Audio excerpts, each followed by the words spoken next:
Welcome everyone back to the podcast. Today is going to be a quick, snappy, interesting one. As you can see by the title of this video, the title is, how do we know Jesus was really who he said he was? We'll be reviewing a video with an answer from Rabbi Zacharias.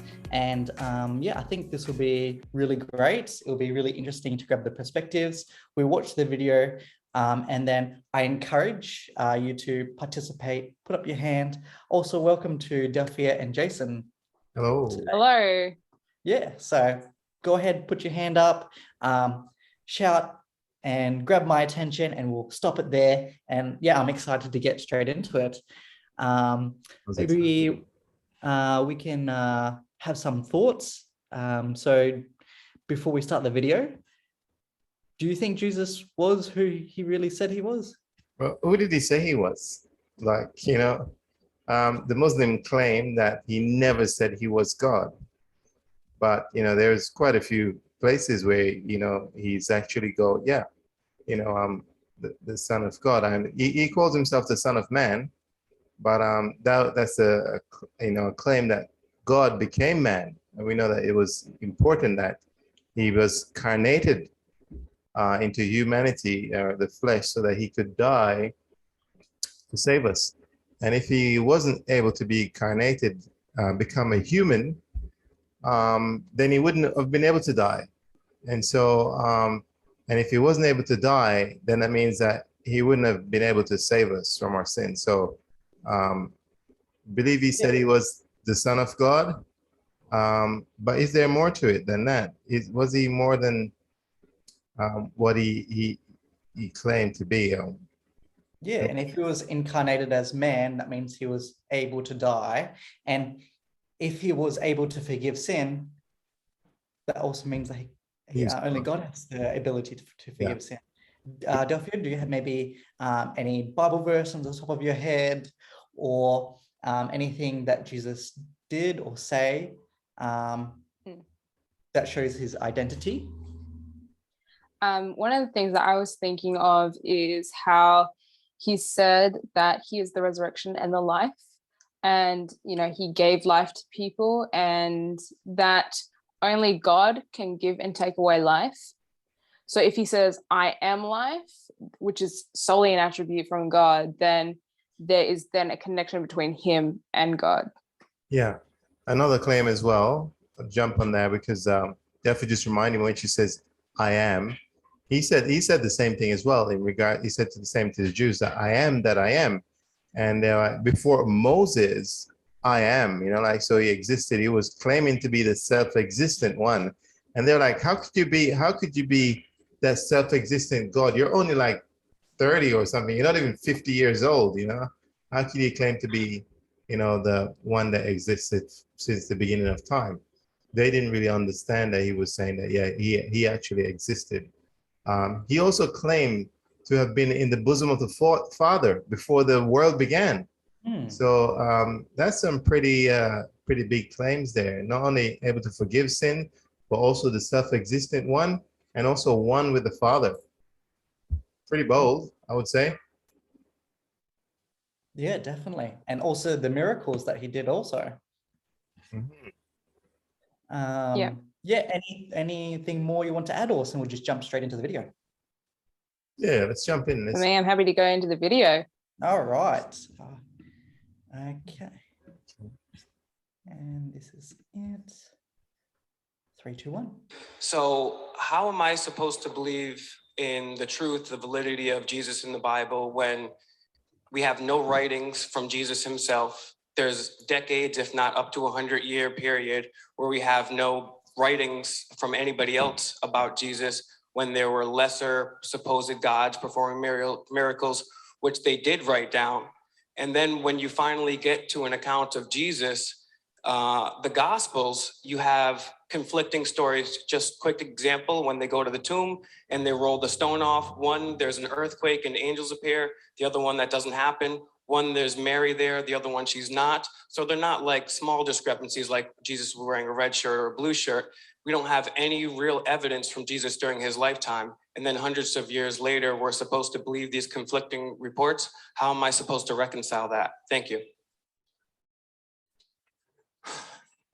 Right, thanks for that. That's a shotgun of a lot of objections there. I don't want to necessarily discount any one of them by not being able to answer all of them. Obviously, with a time constraint, we have to make sure that we go to the more pungent ones you've actually mentioned. I think you're just factually wrong about the disparity between the times, the writings in Jesus' life. For example, when you look at actually the manuscript evidence, now we have what many scholars, one scholar in particular, probably one of the world's finest biblical manuscript scholars, says is an embarrassment of riches. In fact, most people, Gospel of John, good example, Gospel of John is the last gospel written. No one disputes that. Many thought it was written in the 200s AD, long after Jesus' death. And so there was all this presumption about how the Gospel of John is theological, it's legendary embellishment, there's no possible way this could actually record the life of Jesus. Obviously, it's just someone's theological reflection after the church gets established. But then they find this little postage stamp sized fragment of the Gospel of John, chapter 18. In fact, the very verses Robbie quoted when he talks to Pilate and he says, whoever's on the side of truth listens to me, is on this little fragment. The fragment itself is dated between 90 AD and 125 or 150 AD. That's the fragment. And it's a copy of a copy of a copy. Now, of course, as you know, copies come after originals. That's kind of how it works. So if the fragment of the Gospel of John, the very last gospel written, is a copy of a copy of a copy, and that's written between 90 and 125 or maybe 150 AD, that means the originals are even earlier than John. Now, if John is the last gospel written, and Luke and Matthew are written prior to him, then that means that they are written prior to 90 AD or so. They draw, in fact, Acts is a book that's a sequel to Luke. So if you follow the sequence backwards, you have John, not written in the 200s, easily written within the first century. Then you have Luke and Acts is the sequel to Luke. What's interesting about Luke is you look at what Gospel Luke records. Amongst the manuscript evidence, there's great evidence for the early dating of Luke. But you look at what it records, and it actually follows in not the Gospel of Luke, sorry, the book of Acts, which Luke wrote. It records the life and times of essentially the apostles after Jesus' ascension. It focuses particularly on Paul. It talks about his shipwrecks, talks about his whipping, talks about his beating, talks about his persecutions. You know what it leaves out? His death. Conspicuously absent is his death. We know when he died, AD 64. He was beheaded by the emperor. So what does that tell you about when Acts was written? If Luke left out the single most important event to culminate Paul's ministry, then we have to assume, at least it's reasonable to assume, that Luke was written before AD 64. Sorry, Acts was written before AD 64. If Acts was written before AD 64, and Acts is the sequel to Luke, that means Luke was probably written in the 50s. If Luke was written after Mark, that means Mark was written in the 50s or in the 40s. Jesus dies in 33. Mm-hmm. So it's definitely not hundreds of years later, not even close. We're finding earlier and earlier manuscripts. In fact, one scholar friend of mine said this about the accuracy of what the Bible actually records. He's a biblical scholar, a prestigious guy. He does a lot of writing, a lot of speaking. He says, you know what archaeologists do when they go to look in the ancient world, in the Middle East, to find out where thus and such or this thing is? The first book they look at is the Bible. Secular archaeologists look at it. So we have this, I think, an impressive corpus of material that's very early dated to the time of Jesus. And it's written, I think, by eyewitnesses. And there's great reasons to believe why either they are written by eyewitnesses or they contain the accounts of eyewitnesses. A great book you might be interested in reading, maybe you've already read it, but if you haven't, I would recommend it to your reading, is a book called Jesus and the Eyewitnesses by Richard Bachman. Richard Bachman has forgotten more about ancient history than any of us will ever learn. And he talks about the eyewitness account. Mark's gospel is actually the transcription of Peter's testimony, his firsthand account of what I saw. Gospel of John is rife with eyewitness accounts. And you'll go through and you'll see all these things. So you see these eyewitness accounts that are written by the people who were actually there. And then one of the things that I think is amazing, I'm a trial lawyer, so evidence matters to me. I understand how evidence works. We have a thing called the hearsay rule. The hearsay rule says that out-of-court statements can't be admissible in court if they're being used to prove the truth of the matter asserted by the statement. That's a convoluted way to say we don't trust out-of-court statements that we can't cross-examine in court. There are a number of exceptions to the hearsay rule. Some say it's more whole than cheese, but the hearsay rule has exceptions. One of those exceptions is a statement against interest or an admission by an opponent.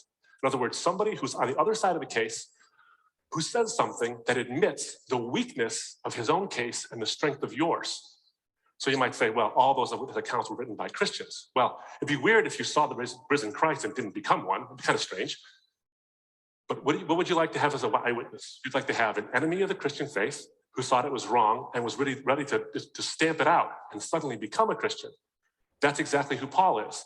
If I were in a trial and I had a witness like Paul, who was once my enemy but is now on my side of an issue, you put that guy on the stand and you let him sing his song to the jury over and over and over again because he's willing to change his mind, and it cost him something, and that gives him credibility. That's why we have exceptions of the hearsay rule for these kinds of things. Early dating of the Gospels, the reliability of the Gospels, as but one example. Even the Old Testament has a lot of these things as well. Then you have the credibility of the eyewitnesses themselves. Even hardened skeptics, Bart Ehrman, for example, will tell you this idea that we have no evidence for Jesus until hundreds and hundreds of years later, that is bunk. He went on the Atheist Guy radio show, and the Atheist Guy radio show host tried to say, well, we know that Jesus is just possibly a legend because there's not real evidence. And Bart Ehrman, who's not a Christian, who's an atheist, said, well, that's not true. The guy says, well, you know what I mean? No, you can't be irresponsible like that. You have to point out there is strong evidence that Jesus existed and that he died by crucifixion for his claims to be the Messiah. And there's pretty good evidence for a resurrection, though I don't believe in it. So you see all that stuff. I say, that's why I would say to trust him. There's great evidence, I think, for the historicity of the Gospels, and there's great evidence for the life, death, and resurrection of Jesus. And they're all preserved in this little booklet that stood the test of time for 2,000 years. It's not like scholars haven't been poking at it. They've been poking at it for quite some time. But the presumptions of later dating have actually been sent to the flames by a little postage stamp as but one example of the manuscript evidence that's available for the Bible. So what I would say to you is, why should you trust it? I'd say because it's proven itself trustworthy. There's a healthy skepticism in your question, and I appreciate it. I think it's the right way to look at things. Why should I trust it? The question you have to ask yourself, and I have to ask myself, I'm not singling you out, I think everybody in this room has to ask. You can ask the question two ways. Why should I trust the Bible? Or why should I trust the Bible? So there's questions with the exact same wording, but I think different views on it. There's a skeptic who is somebody who believes something, who won't believe something until there's enough evidence, which is natural. Then there's a cynic who doesn't believe even when there is. And I would suggest to you, take that skeptical view and look at the evidence, and I think it'll actually answer your question of why. Thank you so much for your question. Wow, that was really good. That wasn't Rabbi Zacharias, was it? No, it wasn't Rabbi Zacharias. It was a clip from the whole seminar that they were doing. Right. Okay. Yeah. Not seen that guy before, but he really made a lot of sense. Explain. His name is Abdu Murray from Open Forum at Yale University. Okay, cool. Yeah. I probably would have sort of broken down the video in parts, sort of looking at the question that the young man asked, and then his response was pretty good though. Looking at the timing and the date of it. So I think maybe, a lot of people go, it was hundreds of years after he died that these books started coming out. But definitely not true. Oh, yeah, no. It was really great. Did you want to break that down a bit further? Yeah, so if you sort of go back, I don't know if you can go back to the question that he asked specifically. Okay. Because. So. 1 second.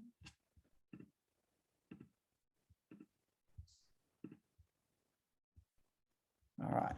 So how am I supposed to believe in the truth, the validity of Jesus in the Bible when we have no writings from Jesus himself? There's decades, if not up to 100-year period, where we have no writings from anybody else about Jesus when there were lesser supposed gods performing miracles, which they did write down. And then when you finally get to— So that was the first part. I think it's a good point. Like Jesus didn't write any books himself. Um, what else did Jesus didn't actually do any baptisms himself? You know, Mm. there are like billions of people baptized in the name of Jesus, but he never baptized one single person.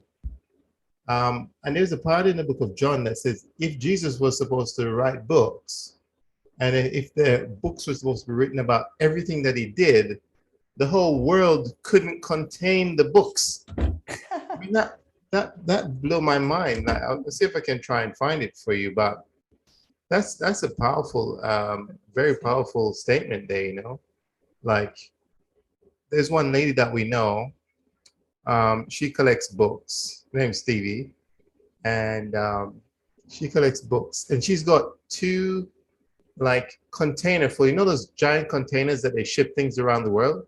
Yeah, yep. She's got two container books full of permaculture stuff, permaculture, kind of all that kind of two containers, Wow. and that's a lot of books written on permaculture. But John says, you know, if all these books, all the works that Jesus did were supposed to be written in books, the whole world couldn't contain it. I mean, just sort of let that sink in for a minute, and you realize that, oh, actually, we don't even know half of the things that he did. We haven't even, everything that's written in the gospel hasn't even covered half of what Jesus did. They probably, And what we consider the writings of the apostles like gems, where we've got words spoken by Jesus, but no wonder you can see the Christian movement has resonated and has such a ripple effect around the world that lasts even to today, even just with the information that we have. And what we have is more than satisfactory to satisfy us. it is. We don't need any more, but that's amazing if we do have, you know. Well, just the wonderful works that, you know, that Jesus has, you know, has done. The miracles, as you said, there are other, you know, lesser gods that claim to have done miracles and that sort of stuff.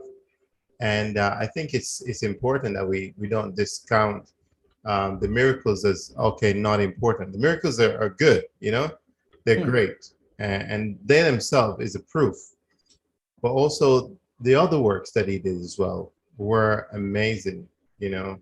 We're not just talking about the healing and the feeding of people, but just the messages that he spoke and how those touched people in such a way that people, I mean, remember the centurion, the servants, when they went to capture him and they were listening to him speaking, and they came back and they said to their commander, never a man spoke as he spoke, you know. He was the greatest orator of all time. And so, you know, it's hard when you're like when you're the greatest orator of all time. What do you do? Do you sit down and write books? Do you know what I mean? You don't need to. You know, he didn't need to write any books. There were so many books written about him that they speak for themselves. You know, that was one of the other thing. And the other thing was the time frame in which those books were written.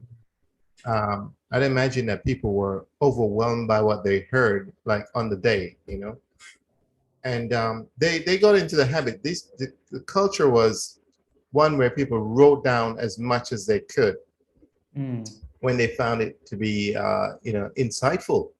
So this is what they found, and you can see why, you know, sometimes there may be apparent discrepancies in terms of what one author said and what the other one didn't say, because certain points may touch one person more than the other. Do you know what I mean?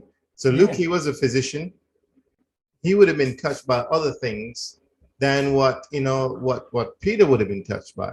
He would have been touched by different things than what John would have been touched by. So it spoke to their individualities, but at the same time, as they're putting forward their stories, it's having different impact on different people. So you might be a numbers guy, you know, and so you'd probably enjoy John's book a bit more, or maybe you're more, you know, like I like to hear the details, the finer details. You know, you may go, Matthew's book may actually speak to you more. So different different ways of expressing the gospel for different people. That's my thoughts. Yeah, no, definitely. I think that's amazing. And then he talked on to the point about how the Gospels wasn't written hundreds of years after. Really, they found archaeological evidence even just less than a century after Jesus was born. So, and if Christianity wasn't true, you would have to discount and disprove the resurrection and also the death. Did he really die? Did he really rise again? And we have so much evidence for that. And I think that in today's society, especially in our education system, in government education system, these things aren't really taught. And I think it's important to know these facts, because to kids growing up, they think, oh, Jesus is a legend.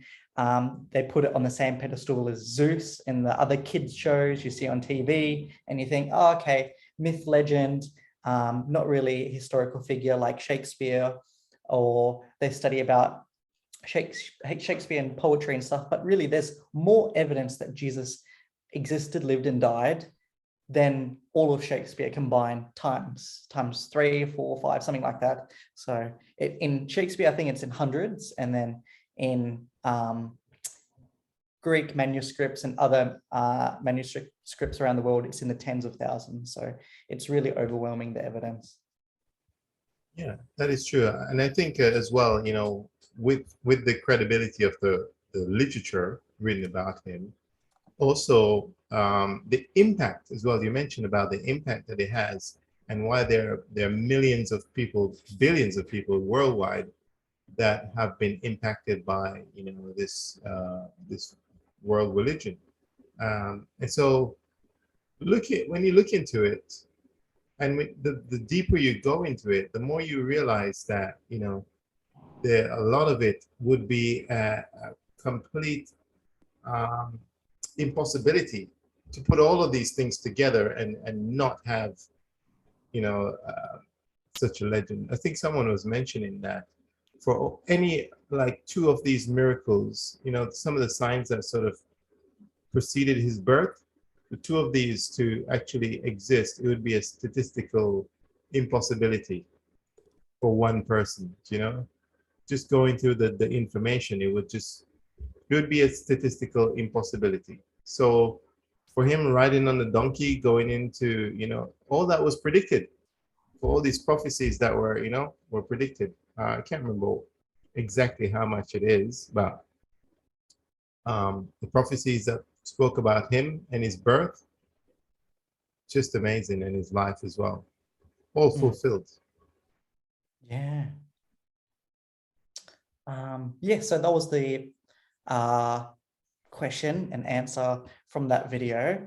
But just in wrapping up, this title was, how do we know Jesus was really who he said he was? And I think maybe just wrapping up with our final thoughts on this is, maybe I want to ask the question.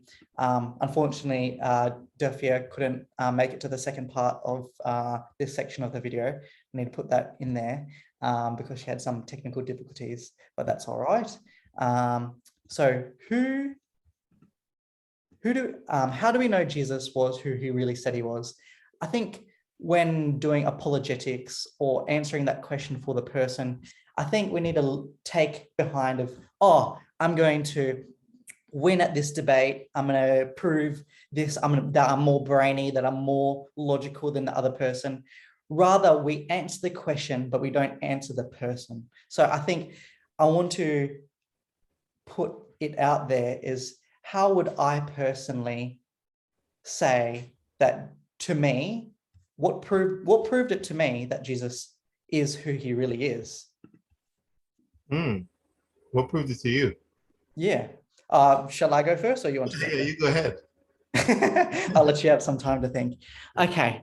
So maybe for me, what it was that Jesus was who he really said it was, of course, I grew up in a Christian household, and I'm really blessed to do so, because I know there's billions of people out there that didn't have the privilege or honor to grow up in a Seventh-day Adventist Christian household and to learn about the stories, miracles, read the Bible, how to pray, what to pray about, and then study the characters of the Bible and the similarities, because that's the theme of this season, the similarities of different characters in the Bible that relate to who Jesus is and the person of Christ. And I think what really did it for me would be having that emotional side, seeing the perspective of all these Bible characters, the perspective of Jesus, how he suffered, how he lived, how he communicated with people, and how he articulated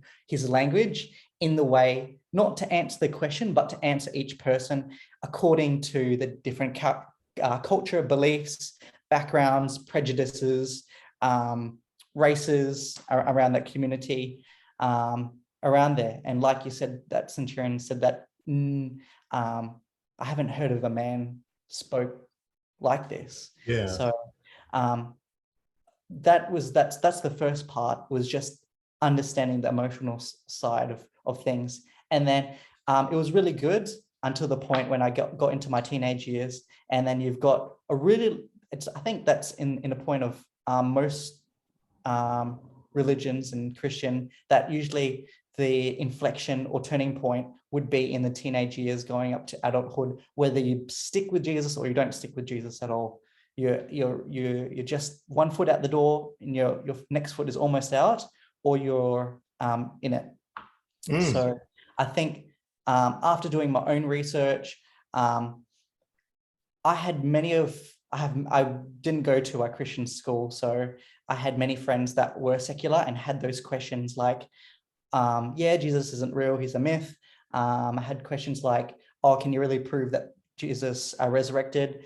And there's so many different versions of the Bible. How do you know that your one's right? Or which one do you use? Yeah. Answering those questions. When I was able to answer those questions, I had to answer it for myself so I can answer it for other people. So then I really studied about it.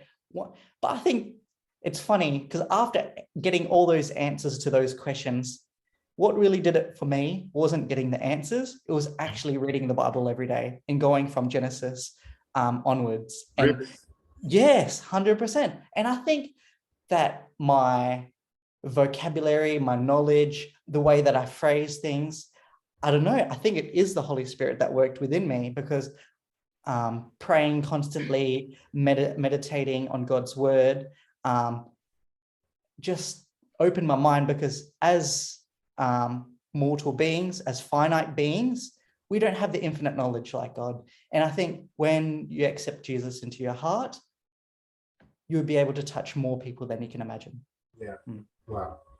You know what? As you were speaking there, I was questioning myself to go, well, if the Bible didn't exist, right, there wouldn't be all these books written about Jesus. If there weren't all these books, there wasn't the Bible, would people ever know about Jesus? That's the question. And I know the Bible says that, he shows his glory to man through his created works. So the stars, the sky, everything else. But even now, evolution is claiming that these things just spontaneously appeared out of nothing, as if by magic. And I think to a certain extent, we cannot exclude faith as a key requirement for actually knowing that Jesus actually existed, who he said he was. And the reason why I say that is because we really don't know without faith. Without faith, we don't know for certain, because people they look for tangible proof, right? Something that you can see physically, something that you can record, something that, and if it wasn't recorded, how do you know? You only know when you get to, when you get to the end of the line, when you get to the great white throne judgment, right? And you're arrayed before the bar of God, and then you've got no lawyer to plead your case, and then all of a sudden this advocate comes in, and you're like, who's this guy? He's going to represent you. And then you look at his hand and you look, and there's like a nail print through his hand, and you go, oh, is that Jesus? And that actually did exist. You know what I mean? Faith has to play a role. As Hebrews chapter 11 says, faith is the substance of things hoped for. It is the evidence of things not seen. And so the evidence is there. There's plenty of evidence. Unless you want to discount all the evidence and go, well, nah, there's no way. Unless you're not looking at the evidence, then you won't be able to see with the eye of faith that Jesus actually does exist and he is who he say he is. I just want to jump in there. Yeah. Some people say to me, oh, prove to me God exists. Yeah. I think a quick turnaround question, because Jesus answers the questions with a question, is prove to me you exist.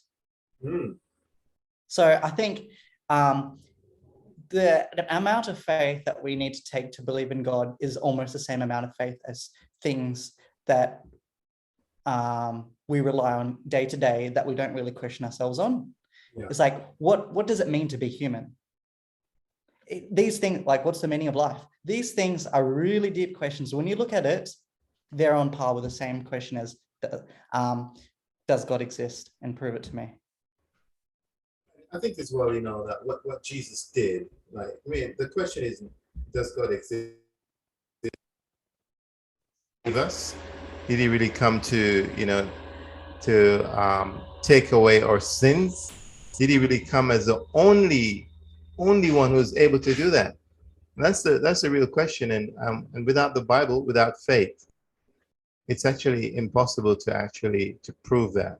We do need a certain belief in the Bible. We need a certain belief in the validity, the ability of God to also preserve the Bible, and the information that's in it. So yeah, you do need to believe in God, and you do need to believe in the Bible.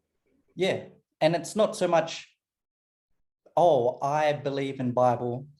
It's more so, do you believe in Jesus? Yeah. Yeah. And I think it's a big gamble to go, nah, I'm just gonna go, nah, mate, I'm okay, Where at the end, if you give it a try and you put some faith into it, at the end, you find out that you actually not lost out on anything, You've actually so much more to gain than you lose out on. Yeah. Oh, this has been such a great discussion. Yeah. Yeah, so thank you for your final thoughts.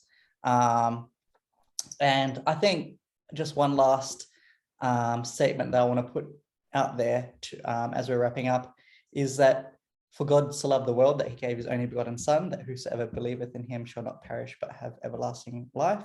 John 3:16. And I think ultimately it's because of his love for us, and that he didn't have any hidden agenda or objective doing these things. And you look at the lives of the disciples and how they lived, and then ultimately were persecuted in the end because of these things, that really they had a lot to lose. They had their lives to lose. And we have just the opportunity in our day-to-day to talk about it with our friends and family and people along the street, strangers, and we're not going to get persecuted for that. We might get a funny look or something like that. But I do encourage you to be a witness to your community. And if you are just searching right now on the podcast for truth, I encourage you to read the Bible, reach out to us on Facebook, Instagram, through our website, check out more of our YouTube videos. You can go back and rewatch that video on the YouTube channel RZIM HQ. And just, I encourage you to keep on searching, never stop, because if you have that perseverance, you will achieve. So that's pretty much it from me. This podcast was sponsored by Avon Valley SDA Church. Our links are all in the bottom of the description. And thank you again for joining us today. Thanks, Jason. Thank you, Joseph. Good evening. Bye. Bye.